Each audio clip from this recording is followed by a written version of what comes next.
Hello दोस्तों, एक बार फिर से मेरे YouTube चैनल पर आपका स्वागत है। आज हम फिजिक्स के अगले पार्ट पर चलते हैं। इलेक्ट्रोस्टैटिक्स में ही हम चल रहे हैं। कल हमने जो लास्ट चर्चा की वो इलेक्ट्रिक फील्ड पर चर्चा की और एक पॉइंट चार्ज के लिए इलेक्ट्रिक फील्ड इंटेंसिटी हमने कैलकुलेट की। अब हम बात करते हैं कि इलेक्ट्रिक फील्ड जो है उसको रिप्रेजेंट करने का मेथड क्या है। ये तो हम फील कर लिया कि एक चार्ज है, एक आवेश है, उसके अराउंड उसका अपना खुद का इलेक्ट्रिक फील्ड होगा, उसका खुद का क्षेत्र होगा। उस क्षेत्र को हमने नाम दिया इलेक्ट्रिक फील्ड। अब बात यह है कि उस इलेक्ट्रिक फील्ड को पेपर पर रिप्रेजेंट कैसे करें, पेपर पर प्रदर्शित कैसे करें। तो इलेक्ट्रिक फील्ड रियल होता है, उस इलेक्ट्रिक फील्ड को हम पेपर पर एक इमेजनरी लाइंस से शो करते हैं, एक काल्पनिक रेखाओं से प्रदर्शित करते हैं, कुछ काल्पनिक रेखाओं से प्रदर्शित करते हैं और उन काल्पनिक रेखाओं को जाना जाता है इलेक्ट्रिक फील्ड लाइन के नाम से, यानी कि विद्युत बल रेखाओं के नाम से। तो आज हम बात करेंगे पहले विद्युत बल रेखाएं क्या हैं और उसके बाद विद्युत बल रेखाओं के गुणधर्म, उनकी प्रॉपर्टी जो है उनके बारे में हम चर्चा करेंगे। तो सबसे पहले इलेक्ट्रिक फील्ड लाइंस क्या हैं। तो इलेक्ट्रिक फील्ड जो है उसको जिन इमेजनरी लाइन से या जिन काल्पनिक रेखाओं से हम प्रदर्शित करते हैं वो इलेक्ट्रिक फील्ड लाइंस या इलेक्ट्रिक लाइन ऑफ फोर्सेज कहलाती हैं। अब बात आती है कि इनको रिप्रेजेंट कैसे करें, ड्रॉ कैसे करें, कैसे ये खींची जाए, कैसे ये प्राप्त की जाए। तो उसके लिए हम बोल चुके हैं, कहीं भी हमें इलेक्ट्रिक फील्ड कैलकुलेट करना है, डिटरमाइन करना है, तो मैंने बताया था एक पॉजिटिव टेस्ट चार्ज का हम इमेजिनेशन करते हैं। ठीक है, तो पहले सबसे पहली बात, अगर कोई चार्ज है ये, ठीक है, इसके अराउंड इलेक्ट्रिक फील्ड है, तो इसके इलेक्ट्रिक फील्ड को, फील्ड जो है आपके पास, उसको फील करने के लिए, उसको अनुभव करने के लिए मैंने बोला पॉजिटिव टेस्ट चार्ज आपको लेके चलना है। वो पॉजिटिव टेस्ट चार्ज आप यहाँ लेके आइए। ये उस पॉजिटिव टेस्ट चार्ज पर जिस तरह से फोर्स लगाएगा या फिर ये पॉजिटिव टेस्ट चार्ज परीक्षण धनावेश इस फील्ड में जिस रास्ते पर, जिस पाथ पर ट्रेवल करेगा, वो पाथ आपके पास इलेक्ट्रिक फील्ड लाइन को प्रदर्शित करता है। ठीक है, अब बात आती है कि इलेक्ट्रिक फील्ड लाइन आपने बात कर ली, ये सिंगल चार्ज है, तो सिंपल सी बात, पॉजिटिव टेस्ट चार्ज जिस इलेक्ट्रिक फील्ड में जिस रास्ते पर ट्रेवल करता है वो रास्ता इलेक्ट्रिक फील्ड लाइन को प्रदर्शित करेगा। अब चलते हैं आगे थोड़ा कि इलेक्ट्रिक फील्ड लाइंस की बात करते हैं। सिंपली बात करते हैं कि एक पॉजिटिव चार्ज है, single positive charge, charge single हो सकते हैं, दो चार्ज हो सकते हैं, चार्जों के ग्रुप हो सकते हैं, तो वैसे ही हमारे पास फील्ड लाइंस अलग अलग आएंगी। सिंगल चार्ज होगा तो स्ट्रेट लाइन के फॉर्म में आएंगी। अगर आपके पास दो चार्ज हैं, चार्जों के ग्रुप्स हैं, तो वो लाइन आपके पास कर्व के फॉर्म में, वक्र के फॉर्म में आपको मिल सकती है। अब सिंगल चार्ज के लिए, पॉजिटिव चार्ज के लिए फील्ड लाइन कैसी होगी, ये पॉजिटिव चार्ज, इसके अराउंड इसका इलेक्ट्रिक फील्ड, यहाँ आपके पास टेस्ट चार्ज लेकर चलते हैं। तो सबको मालूम है ये एक चार्ज, ये दूसरे पॉजिटिव चार्ज पर एक फोर्स लगाएगा। पॉजिटिव पर कैसा फोर्स लगाएगा, रिपल्सिव फोर्स। तो इलेक्ट्रिक फील्ड की डायरेक्शन होगी आउटसाइड, आउटवर्ड, बाहर की तरफ। ये दोनों फोर्स कहां लगेगा, एक चार्ज दूसरे चार्ज पर फोर्स कहां लगाएगा, इस लाइन के अलोंग। ठीक है, इस लाइन के अलोंग लगाएगा। तो पॉजिटिव सिंगल चार्ज के लिए इलेक्ट्रिक फील्ड लाइन एक स्ट्रेट लाइन के फॉर्म में होगी। अगर ऐसे नेगेटिव चार्ज है तो उसके लिए इलेक्ट्रिक फील्ड लाइन एक स्ट्रेट लाइन के फॉर्म में होगी, एक सरल रेखा के रूप में होगी। ठीक है, अगर इसके अराउंड सब की बात करें तो फील्ड लाइन ऐसी हो सकती है, फील्ड लाइन ऐसी हो सकती है, इसके लिए फील्ड लाइन ये होगी, इसके लिए फील्ड लाइन जहां से चार्ज आएगा, जिस रास्ते पर चलेगा, लेकिन इस सिंगल चार्ज के लिए वो चलेगा कहाँ, एक स्ट्रेट लाइन के अलोंग। तो सिंगल पॉजिटिव चार्ज के लिए फील्ड लाइन इस पिक्चर के अकॉर्डिंग स्ट्रेट लाइन के फॉर्म में होंगी और डायरेक्शन का होगी, पॉजिटिव है तो आउटवर्ड, ये इलेक्ट्रिक फील्ड की डायरेक्शन है। अगर नेगेटिव है तो लाइंस ऐसे ही होंगी, डायरेक्शन होगी इनवर्ड। मतलब सिंगल चार्ज के लिए पॉजिटिव चार्ज चलेगा एक सरल रेखा के अलोंग, एक स्ट्रेट लाइन के अलोंग। तो इस तरह से आपके पास बल रेखाएं आपको मिलने वाली। अब बात आती है कि एक पॉजिटिव चार्ज हो और एक नेगेटिव चार्ज का ग्रुप हो, तो फिर आपके पास फील्ड लाइंस कैसी होंगी। तो वहाँ जो फील्ड लाइंस होंगी, इसके लिए अगर दो चार्ज हो गए, स्ट्रेट लाइन तो हो नहीं सकती, इसके पास स्ट्रेट रहेगी, इसके पास स्ट्रेट रहेगी, लेकिन इससे जैसे दूर जाते जाओगे दोनों इफेक्टिव होंगे। फोर्स लाइंस आपके पास, फील्ड लाइंस, बल रेखाएं कर्व के फॉर्म में होने लग जाएंगी। ठीक है, इस फॉर्म में चली जाएंगी। इसके लिए डायरेक्शन आप बोल चुके हैं पहले से, आउटवर्ड, इसके लिए इनवर्ड, इसके लिए पॉजिटिव टू नेगेटिव। एक प्रॉपर्टी क्या निकल के आ रही है कि इलेक्ट्रिक फील्ड लाइन जो है वो पॉजिटिव से शुरू होगी और नेगेटिव की तरफ एंटर करेंगी, मतलब पॉजिटिव चार्ज से धनावेश से बाहर निकलेंगी और ऋणावेश में प्रवेश करेंगी। तो दो चार्ज का ग्रुप है तो इस तरह से हो सकती हैं। और आगे चलते हैं, अगर दो सिमिलर चार्जेस हैं तो एक तरीके से रिप्रेजेंट किसको कर रही है, ये स्ट्रेट लाइन के फॉर्म में हो सकती है, ये कर्व के फॉर्म में हो सकती हैं। अगर सिंगल चार्ज हैं तो स्ट्रेट लाइन के फॉर्म में होंगी, अगर चार्ज दो हैं, दो से ज़्यादा हैं, चार्ज का ग्रुप है, तो ये आपके पास कर्व के फॉर्म में होंगी। अब बात आती है कि इस आपके पास इलेक्ट्रिक फील्ड लाइंस एक इलेक्ट्रिक फील्ड को रिप्रेजेंट कर रही है। इलेक्ट्रिक फील्ड है, वेक्टर क्वांटिटी है। इलेक्ट्रिक फील्ड मतलब इलेक्ट्रिक फील्ड की डायरेक्शंस को। तो फील्ड लाइन ऐसी भी हो सकती हैं, अगर वो स्ट्रेट लाइन है तो इलेक्ट्रिक फील्ड स्ट्रेट लाइन का लोगे, लेकिन कर्व के फॉर्म में इलेक्ट्रिक फील्ड लाइंस हैं। तो सबको मालूम है इलेक्ट्रिक फील्ड लाइंस विद्युत क्षेत्र की रेखाएं विद्युत क्षेत्र की डायरेक्शन को रिप्रेजेंट कर रही हैं। तो डायरेक्शन इस पॉइंट पर दिखानी है तो यहाँ टेंजेंट ड्रॉ कर दें, यहाँ टेंजेंट ड्रॉ कर दें, तो ये आपके पास एक तरीके से इस पॉइंट पर, इस पर्टिकुलर पॉइंट पर विद्युत क्षेत्र या इलेक्ट्रिक फील्ड की डायरेक्शन को शो करेंगी। यानी कि इलेक्ट्रिक फील्ड लाइंस विद्युत क्षेत्र की दिशा को रिप्रेजेंट करती हैं। अगर वो स्ट्रेट लाइन है तो डायरेक्शन अपने आप में स्ट्रेट लाइन के अलोंग होगी। ठीक है, अगर वो कर्व के फॉर्म में, वक्र के फॉर्म में है, तो उस पर्टिकुलर पॉइंट पर खींची गई स्पर्श रेखा टेंजेंट जो है वो उस पॉइंट पर इलेक्ट्रिक फील्ड की डायरेक्शन को शो करेगी। ठीक है, ये एक इंपॉर्टेंट प्रॉपर्टीज है। दूसरी बात अपन बात करते हैं, electric field lines electric field की इंटेंसिटी को भी शो करती हैं। उससे अपन आइडेंटिफाई कर सकते हैं कि इलेक्ट्रिक फील्ड कितना स्ट्रॉन्ग है। अगर फील्ड लाइंस आपके पास जितना क्लोज्ड है, उनके बिटवीन डिस्टेंस, उनके पास की डिस्टेंस जो है जितनी कम है, इलेक्ट्रिक फील्ड उतना ज़्यादा स्ट्रॉन्ग होगा। अगर फील्ड लाइंस जो हैं उनके बिटवीन डिस्टेंस इंक्रीज होती है इस तरीके से, तो आपके पास इलेक्ट्रिक फील्ड कैसा होगा, कमज़ोर होगा। मतलब इलेक्ट्रिक फील्ड लाइंस जो हैं उनके बिटवीन डिस्टेंस जितनी कम है, फील्ड उतना ज़्यादा स्ट्रॉन्ग, और इलेक्ट्रिक फील्ड लाइंस जो हैं, विद्युत बल रेखाएं जो हैं, उनके बिटवीन डिस्टेंस, उनके बीच की दूरी जितनी ज़्यादा होगी, जितनी ज़्यादा इंक्रीज होगी, फील्ड उतना ही कमज़ोर होता जाएगा। ठीक है, अब आगे की बात करते हैं और प्रॉपर्टीज़ पर चलते हैं।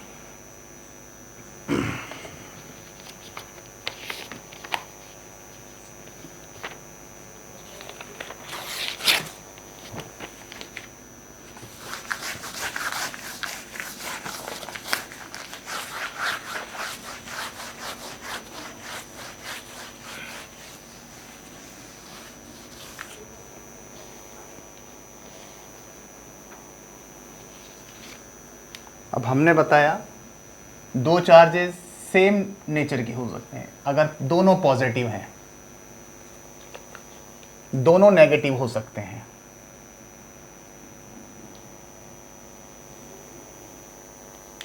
ठीक है, तो यहां आपके पास इसके लिए फील्ड लाइंस इस तरीके से,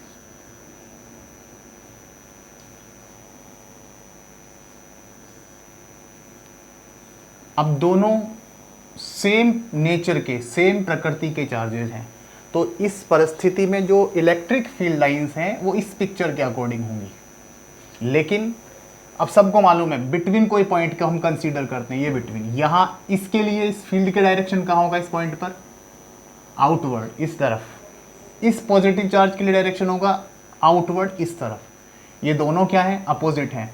अगर दोनों चार्जेस सेम हैं मैग्नीट्यूड में और ये बिल्कुल मिड पॉइंट है, बीच का पॉइंट है, तो इस पॉइंट पर इन दोनों चार्जेस के कारण इलेक्ट्रिक फील्ड जो दिख रहा है आपके पास सेम होगा मैग्नीट्यूड में, लेकिन डायरेक्शन अपोजिट है, तो इसलिए रिजल्टेंट इलेक्ट्रिक फील्ड इंटेंसिटी इस पॉइंट पर 0 होगी।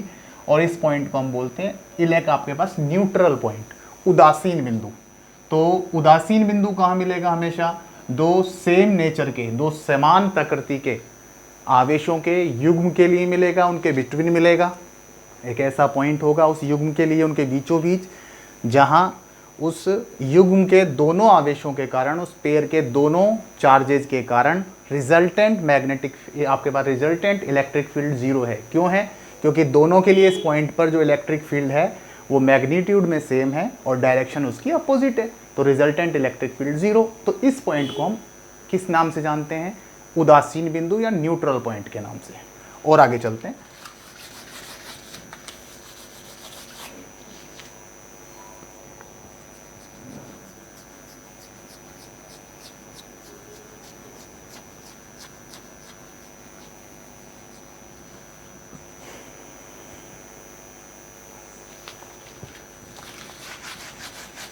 ऐसे ही जो भी आपको दिखाया, पॉजिटिव चार्जेस जो हैं उनके पेयर के लिए उसके युग्म के बीच एक न्यूट्रल पॉइंट मिला, वैसे ही एक न्यूट्रल पॉइंट नेगेटिव के बिटवीन मिलेगा। तो सिंपल सी बात, स्ट्रेट लाइन होगी सिंगल चार्ज के लिए, ठीक है। अगर आपके पास सिंगल चार्ज के अलावा दो चार्ज या दो से ज़्यादा चार्जेज हैं तो वहाँ इलेक्ट्रिक फील्ड लाइंस, विद्युत बल रेखाएं कर्व के फॉर्म में वक्राकार मिलेंगी।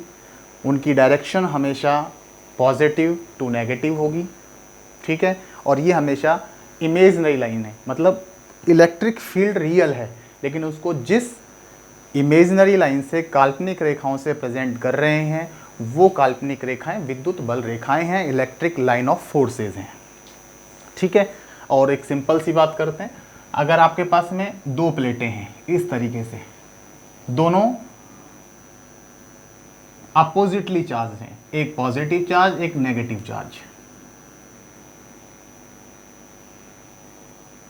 सेम मैग्नीट्यूड है चार्ज का बट डायरेक्शन अपोजिट है, तो यहाँ जो फील्ड लाइंस हैं सबको मालूम है इससे डिस्टेंस बढ़ेगा आउटवर्ड, तो इलेक्ट्रिक फील्ड लाइंस यहाँ पर जो होंगी वो इस फॉर्म में होंगी।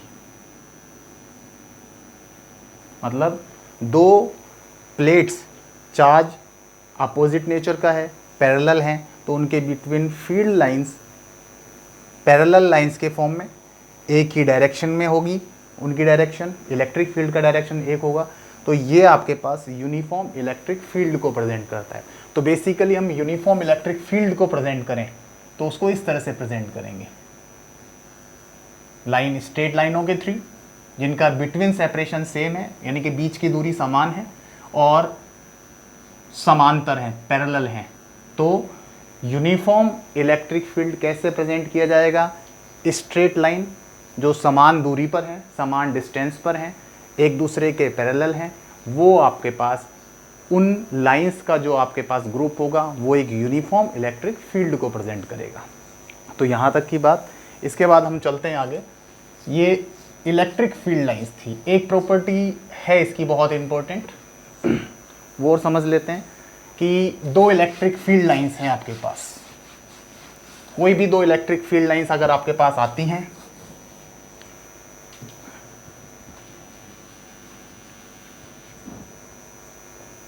इस तरह से दो इलेक्ट्रिक फील्ड लाइंस, एक इलेक्ट्रिक फील्ड लाइन ये है, दूसरी इलेक्ट्रिक फील्ड लाइन आपके पास इस तरह से है। दो इलेक्ट्रिक फील्ड लाइन एक दूसरे को इंटरसेक्ट करती हैं या नहीं कर सकती हैं? तो देखिए आप खुद ही सोचिए, मैंने बोला electric field lines electric field की डायरेक्शन को शो करती हैं, तो ये इंटरसेक्शन पॉइंट, इस लाइन के लिए इलेक्ट्रिक फील्ड का डायरेक्शन ये होगा, इस लाइन के लिए इलेक्ट्रिक फील्ड का डायरेक्शन ये होगा। पॉइंट एक है, एक पॉइंट पर इलेक्ट्रिक फील्ड की दो डायरेक्शन आ रही है, यहाँ पर पॉसिबल ही नहीं है। मतलब एक पॉइंट पर कभी भी इलेक्ट्रिक फील्ड की दो डायरेक्शन नहीं हो सकती, इसलिए कोई भी दो इलेक्ट्रिक फील्ड लाइंस, दो विद्युत बल रेखाएं एक दूसरे को कभी भी नहीं काटेंगी, कभी भी इंटरसेक्ट नहीं करेंगे, एक दूसरे को प्रतिच्छेद नहीं करेंगी। क्यों? उस परिस्थिति में, उस सिचुएशन में, उस पॉइंट पर इलेक्ट्रिक फील्ड की दो डायरेक्शंस होंगी जो कभी पॉसिबल नहीं है, ठीक है। इसलिए कोई भी दो फील्ड लाइंस एक दूसरे को कभी इंटरसेक्ट नहीं कर सकती। अब आगे चलते हैं हम इलेक्ट्रिक फ्लक्स पर। इलेक्ट्रिक फ्लक्स, विद्युत फ्लक्स जो है उसका सिंबल फाई होगा, लेकिन इलेक्ट्रिक फील्ड के लिए बात करते हैं तो फाई ई से भी रिप्रेजेंट करते हैं। अब इलेक्ट्रिक फ्लक्स है क्या? हमने बोला कि इलेक्ट्रिक फील्ड जो है उसको इलेक्ट्रिक फील्ड लाइन से, विद्युत बल रेखाओं से प्रदर्शित कर रहे हैं, ठीक है। अब इलेक्ट्रिक फील्ड है कोई, उस इलेक्ट्रिक फील्ड में आपने कोई सरफेस ले लिया, मान लीजिए एक बुकलेट है, नोटबुक है, डायरी है, ये एक सरफेस है। इलेक्ट्रिक फील्ड में आपने रख दिया, मान लो यहाँ आपके पास इस डायरेक्शन में मार्कर की डायरेक्शन में इलेक्ट्रिक फील्ड है, इसको यहाँ रखा इस सरफेस को, तो इस सरफेस से जो फील्ड लाइंस, जो बल रेखाएं पास होंगी, जो गुजरेंगी, उनका नंबर इलेक्ट्रिक फ्लक्स को रिप्रेजेंट करता है। मतलब इलेक्ट्रिक फील्ड में किसी भी पृष्ठ से, किसी भी सरफेस से निकलने वाली जो इलेक्ट्रिक फील्ड लाइन है, जो बल रेखाएं हैं, उनकी संख्या इलेक्ट्रिक फ्लक्स को रिप्रेजेंट करती है। बेसिकली अब बात करते हैं फिजिकल मीनिंग, मैथमेटिकल मीनिंग पर अपने को चलना है। तो एज्यूम करते हैं ये डायरेक्शन है इलेक्ट्रिक फील्ड का, यहां आपने एक सरफेस लिया, एज्यूम और भी सिंपल करते हैं, इलेक्ट्रिक फील्ड छोड़ देते हैं, पानी फ्लो हो रहा है, इस बीच में एक सरफेस आपने रख दिया, इस कंडीशन में आपके पास क्या है, मैक्सिमम पानी निकलेगा, दरवाजा है एक। अगर इसको थोड़ा इसकी पोजीशन बदलते हैं, फ्लो के रेस्पेक्ट इसकी पोजीशन, इस कंडीशन में पानी थोड़ा कम निकलेगा, इस कंडीशन में रखेंगे तो दरवाजा इधर आ गया, डायरेक्शन इधर हो गई, इस कंडीशन में से पानी नहीं निकलेगा। तो मतलब सिंपल सी बात है, एक नदी फ्लो कर रही है, एक वाटर फ्लो हो रहा है कहीं, वहाँ एक सरफेस लिया है, एक पृष्ठ लिया है, तो उस पृष्ठ से कितना वाटर फ्लो हो सकता है, वो क्वांटिटी पानी के फ्लक्स को रिप्रेजेंट करेगी। ठीक है, तो वैसे ही ये आपके पास इलेक्ट्रिक फील्ड है, इलेक्ट्रिक फील्ड का डायरेक्शन है, यहाँ आपने एक सरफेस लिया, ये सरफेस, अब इस सरफेस से कितनी फील्ड लाइंस पास होती हैं, उनका नंबर इलेक्ट्रिक फ्लक्स को रिप्रेजेंट करता है। दो परिस्थितियां अपन देखते हैं, 2 या 3। एक ये कंडीशन है, एज्यूम करते हैं सरफेस है ये सरफेस है, तो एरिया की डायरेक्शन हमेशा सरफेस के परपेंडिकुलर होती है। अगर ये कंडीशन है, सरफेस ऐसे है, इस तरह से एज्यूम कर लेते हैं सरफेस, तो यहां एरिया की डायरेक्शन क्या होगा, परपेंडिकुलर ए, ई और ए के बिटवीन एंगल थीटा 90। तो इस कंडीशन में आपके पास डायरेक्शन इधर है, सरफेस इधर है, तो यहां आपके पास कोई फ्लक्स नहीं निकलेगा, 0। अगर इस कंडीशन को थोड़ा चेंज करते हैं, ये ए का डायरेक्शन, सरफेस ऐसे कर दिया, तो ए का डायरेक्शन इधर ही होगा, इस कंडीशन में ए कहां चला गया आपके पास, इधर, ई और ए आपके पास पैरेलल हैं, तो इस कंडीशन में क्या है, फ्लक्स मैक्सिमम होगा। मतलब जो सरफेस है उससे कितनी बल रेखाएं, कितनी लाइंस, फील्ड लाइंस पास होंगी, कितना फ्लक्स पास होगा, वो डिपेंड करता है इलेक्ट्रिक फील्ड और सरफेस जो है उसका एरिया के बिटवीन एंगल पर। अगर दोनों के बिटवीन एंगल आपके पास 0 है, थीटा 0 है, तो फ्लक्स मैक्सिमम पास होगा, अधिकतम बल रेखाएं निकलेंगी, फील्ड लाइंस मैक्सिमम निकलेगी। अगर दोनों के बिटवीन एंगल 90 है, तो वहाँ फ्लक्स 0 होगा, मिनिमम बल रेखाएं निकलेंगी। ठीक है, तो इसको मैथमेटिकली अपन रिप्रेजेंट करते हैं। ये एक इलेक्ट्रिक फील्ड है, यहाँ एक सरफेस है, एज्यूम कर रहे हैं कि यहाँ सरफेस जो है उसका एरिया इलेक्ट्रिक फील्ड के साथ थीटा एंगल पर है, तो इस एरिया से, एलिमेंट एरिया है, इस एरिया से जो फ्लक्स पास होगा उसको इलेक्ट्रिक फील्ड और सरफेस एरिया, विद्युत क्षेत्र और पृष्ठीय क्षेत्रफल जो है, उन दोनों के डॉट प्रोडक्ट से रिप्रेजेंट किया जाता है। ई डॉट डी ए किसको रिप्रेजेंट करेगा, इस सरफेस से पास होने वाले इलेक्ट्रिक फ्लक्स को।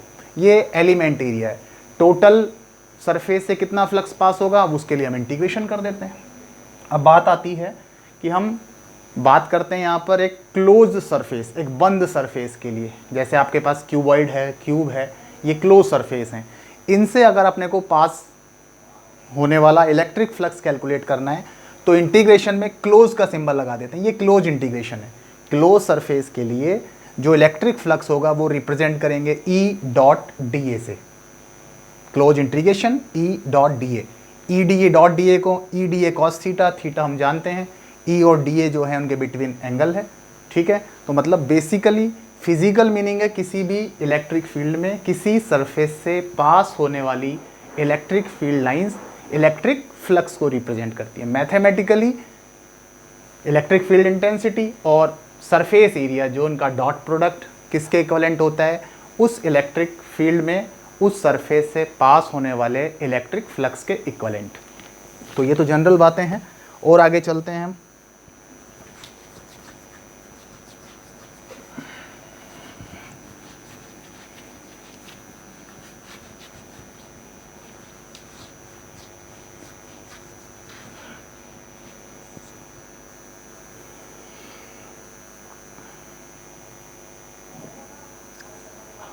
हम जनरली रिप्रेजेंट कर सकते हैं इलेक्ट्रिक फ्लक्स को ई डॉट ए से। Phi is equals to E A cos theta. ठीक है, दोनों condition. Direction of E, surface,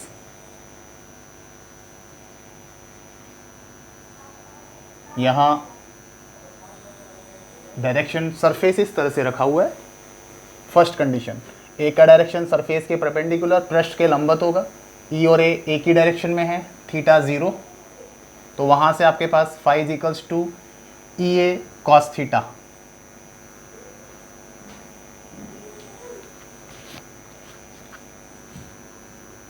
phi is equals to E A cos 0। Cos 0 1 होता है, ई इंटू ए मैक्सिमम होगा। अगर आपके पास सिचुएशन चेंज हो, ई का डायरेक्शन सरफेस इस तरह से शो कर रहे हैं, सरफेस ऐसे रखा हुआ है, तो ए का डायरेक्शन यहाँ होगा, यहाँ चला जाएगा पर सरफेस उसके परपेंडिकुलर ए का डायरेक्शन, यहाँ थीटा 90 है, then phi is equals to E A cos 90। Cos 90 का value 0, phi is equals to 0। इस कंडीशन में फ्लक्स 0 होगा। मतलब अगर यहाँ से बात करें, सरफेस कहाँ है, सरफेस इस तरीके से था, परपेंडिकुलर टू ई। सरफेस यानी कि पृष्ठ जो है इलेक्ट्रिक फील्ड के परपेंडिकुलर है, तो उस कंडीशन में फ्लक्स कैसा होगा आपके पास, यहाँ पर मैक्सिमम। और अगर आपके पास सरफेस पैरेलल है इलेक्ट्रिक फील्ड के, सरफेस पैरेलल है इलेक्ट्रिक फील्ड के, तो वहां फ्लक्स कितना होगा, 0। ए परपेंडिकुलर है लेकिन सरफेस पैरेलल है, ए पैरेलल है लेकिन सरफेस परपेंडिकुलर है, इस कंडीशन में फ्लक्स मैक्सिमम, यहाँ फ्लक्स आपके पास 0। तो बेसिक, अब और आगे चलें हम, आपने निकाला अभी phi is equals to e into a, इसका डायमेंशन कैलकुलेट करना है। अगर आपके पास सिंपल बात करें, phi is equals to e था आपके पास f over q 0, this is area. Phi is equals to force का dimension m1 L1 T-2, charge का डायमेंशन A1 T1, एरिया का डायमेंशन L2, इसको कैलकुलेट कर सकते हैं, m1 L3 T-3 A-1। तो ये इलेक्ट्रिक फील्ड का डायमेंशन। ठीक है, इलेक्ट्रिक फील्ड की ऐसा यूनिट भी निकाल सकते हैं हम चाहें तो। इलेक्ट्रिक फ्लक्स का एसआई यूनिट की बात करते हैं, क्या होगा, इसके अकॉर्डिंग वोल्ट पर मीटर था, volt per metre into metre square, metre से पावर कैंसिल, तो इसका एसआई यूनिट होगा वोल्ट इंटू मीटर। एक और एसआई यूनिट था इसके according, newton per coulomb into metre square, newton into metre square per coulomb. तो ये है आपके पास इलेक्ट्रिक फ्लक्स, उसकी प्रॉपर्टीज़, उसकी डेफिनेशन, उनके डायमेंशंस। तो जो आज हमने चर्चा की है, आज हम जहाँ बात कर रहे थे इलेक्ट्रोस्टैटिक्स पर ही थे। हमने जाना कि इलेक्ट्रिक फील्ड लाइंस, विद्युत बल रेखाएं क्या हैं, उनकी प्रॉपर्टीज़ क्या हैं, सिंगल चार्ज के लिए, चार्ज के ग्रुप्स के लिए इलेक्ट्रिक फील्ड लाइंस कैसी होंगी, यूनिफॉर्म इलेक्ट्रिक फील्ड को कैसे रिप्रेजेंट करते हैं, और इलेक्ट्रिक फ्लक्स के बारे में जाना। क्योंकि जब तक इलेक्ट्रिक फ्लक्स नहीं समझेंगे, हम इलेक्ट्रिक फील्ड इंटेंसिटी किसी भी चार्ज डिस्ट्रीब्यूशन के लिए, चार्ज कंसेप्ट के लिए हम कैलकुलेट नहीं कर पाएंगे। आगे थोड़ा और आगे चलेंगे, गाउस का नियम, गाउस लॉ पढ़ेंगे, उसके एप्लीकेशंस जानेंगे, उसके बाद हम आगे बढ़ेंगे। अगर टाइम से आपको वीडियो मिले, इसलिए आप इस चैनल को सब्सक्राइब करें और लगातार मुझसे जुड़े रहें, सारी क्लासों का फ़ायदा उठाएं। हम फिर मुलाकात होगी। बहुत बहुत धन्यवाद।